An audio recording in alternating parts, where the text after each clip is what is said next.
विधानसभा चुनाव में भाजपा मुद्दा विहीन हो चुकी है, इसलिए बांग्लादेशी घुसपैठ व बटेंगे तो कटेंगे जैसे नारे लगा रहे हैं।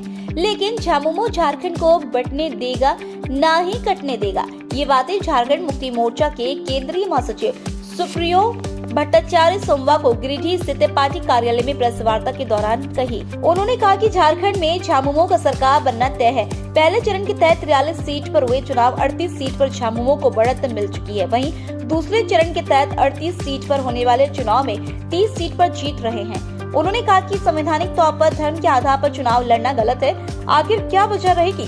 लोकसभा चुनाव के दौरान भाजपा प्रभु श्री राम की जन्मस्थली अयोध्या में हार गई। बावजूद इसके भाजपा सिर्फ धर्म के आधार पर ही चुनाव लड़ना चाहती है। हम तो अपनी बात कहते हैं कि एक हैं, एक थे, एक हैं और एक हैं। ये निरंजन राय जी से ही आप पूछ लीजिए कि उनको किस प्रकार से धमकाया गया गृह मंत्री के द्वारा। बिहार में वो एक पेशे से ठेकेदार है। बिहार में उनके कई 100 करोड़ के काम चल रहे थे, उसको उस पर रोक लगाया गया। सीबीआई की जांच उस पर बैठा दी गई। उनको एक बड़े पैसे का ऑफर दिया गया। मैं इसलिए कह रहा हूं कि अभी तक भाजपा, हमने देखा था कि महाराष्ट्र में, कर्नाटका में और मध्य प्रदेश में विधायक खरीदती थी। ये पहला ट्रेंड शुरू हुआ है कि अब प्रत्याशी खरीदे जा रहे हैं। झामुमो समर्थन नहीं कर रही राजभवन में। झामुमो का अपना अधिकृत उम्मीदवार है। निजामुद्दीन अंसारी झामुमो का उम्मीदवार है। आपने अभी कहा कि प्रचार प्रसार का काम पत्रकारों का है, और आपके जो प्रत्याशी हैं निजामुद्दीन अंसारी, उन्होंने पत्रकारों पर ही हमला बोल दिया। नहीं, ये मैं घटना देखा हूँ और ये बहुत ही खेदजनक घटना है। मैं अपनी पार्टी के महासचिव के तौर पे, पार्टी के प्रवक्ता के तौर पर इस घटना को कभी भी सही नहीं किया। क्या कार्रवाई कुछ करेंगे क्या? वो अब हम उस पर पूरा रिपोर्ट ले रहे हैं। अभी चूंकि चुनाव का चल रहा है, चुनाव का ऑनगोइंग प्रोसेस। एक सवाल, 16 लाख करोड़ रुपए अडानी अंबानी का माफ होने पर राजकोषीय घाटा नहीं। हिमाचल में तो सरकारी कर्मचारियों का वेतन तक बंद कर दिया गया, 3 में से अधिकारियों का वेतन तक बंद कर दिया गया। देखिए, हम तो कहते हैं कि हम अपने राजकोष के ऊपर में एक भी पैसा का भार नहीं डालते। हम चाहते हैं कि हमारा 1,36,000 करोड़ रुपए हमको वापस दे दो। दिया गया मणिपुर भारत देश का अंग नहीं है, वो एक आदिवासी राज्य नहीं है। वो संविधान में उसकी प्रोटेक्शन है शेड्यूल 5 के तहत। क्यों वहां हिंसा हो रहा है और उस हिंसा को असम के मुख्यमंत्री ने क्यों भड़काया था? आज तक एक ही बार वहां पर गृह मंत्री गए, प्रधानमंत्री जाते नहीं। महिलाओं के सम्मान की बात करते हैं।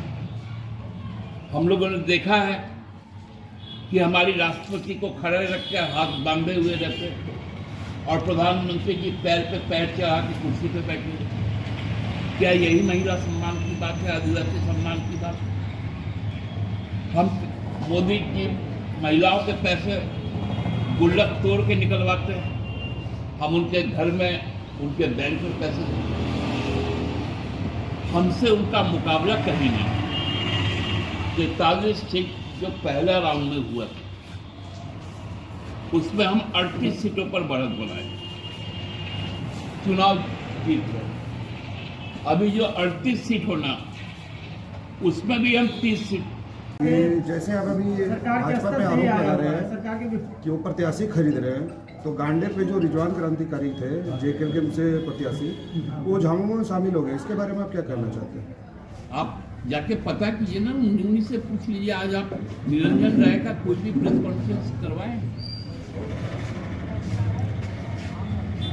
और वो तो मेरा ही साथी।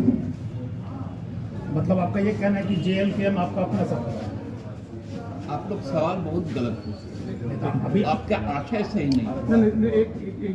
आप मैं क्या कह रहा हूँ, कि रिजवान जेल के उनका था। सुनिएगा, वो मेरा ही साथी है, उसके पिताजी भी हमारे साथ। लोग चल जाते कभी कभी। चंपैदा को भी हम लोग ओन करते थे ना, विश्वन आज कैसे कर दी? चंपैदा मुख्यमंत्री बने तो किनके मुख्यमंत्री बने? हमारे मुख्यमंत्री बने। आज चंपैदा बोलते हैं कि 4.5 साल कुछ नहीं, 4.5 साल तक आप